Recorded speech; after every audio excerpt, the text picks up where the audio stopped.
आता आम्हाला उघडं पडू देऊ नका. ही संघर्षाची लढाई कोणत्या टोकाला जाईल माहीत नाही. आमच्याकडून ती शांततेच आहे.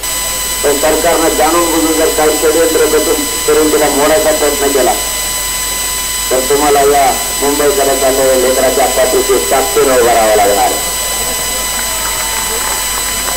कारण आपली मागणी काही चुकीची नाहीये आणि आपण कधी चुकीचं कामही केलेलं नाही.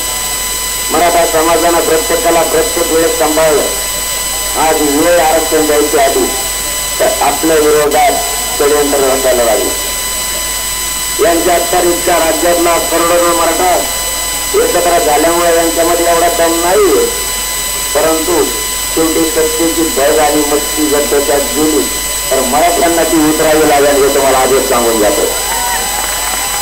आणि मराठ्यांच्या नादी लागणं एवढं सोपं नाही. त्यांनी बघितलं या राज्यात तरी मराठ्यांच्या नादी लागायचं म्हणलं आणि मराठ्यांच्या डोक्यात जर एखादा माणूस बसला त्याला आयुष्यभर मराठा बोलायला लागू देतात. आयुष्यभर.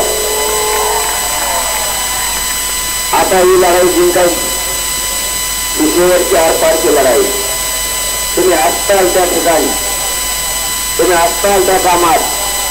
तुमच्या कानावर जर पडलं मुंबईकडे गेलेल्या पोरांना काही त्रास व्हायला लागला तर हातातले कामं टाकून महाराष्ट्रातल्या कानाकोपऱ्यातल्या मराठ्यांनी रस्त्यावर उभा राहा. न्याय मिळेपर्यंत त्या पोरांच्या पाठीशी उभा राहा. आम्हाला कितीही त्रास झाला सरकारनं आमच्या छातीवर गोळ्या जरी घातल्या तरी तुम्हाला शब्द देतो हा मनोज जरांगे तुमचा मुलगा गोळ्या जरी लावला तरी भीम जमा घातणार नाही. मी माझ्या जीवाची पर्वा करत नाही कारण हा समाज माझा कुटुंब आहे आणि या समाजानं सुद्धा मला मुलगा मानला.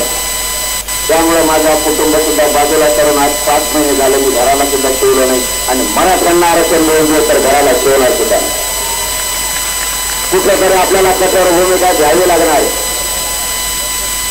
कुठेतरी या समाजाची प्रगती करण्यासाठी आपल्याला वेळ द्यावा लागणार आहे. पहिल्या दिवशी जी ताकद होती तीच आपल्याला शेवटपर्यंत ठेवावी लागणार आहे. आतापर्यंत या राज्यात आणि देशात इतका वेळ सरकारला कोणीच दिला नसेल. आपल्या मराठा समाजानं सरकारला आतापर्यंत 7 महिने वेळ दिला. आणखी मराठ्याने द्यायचा किती? साधा आणि सोपा प्रश्न. 54 लाख नोंदी सरकारने काढलेल्या. देणार कोण? सरकार. नोंदी सापडणारा कोण? सरकार. मग अडचण का?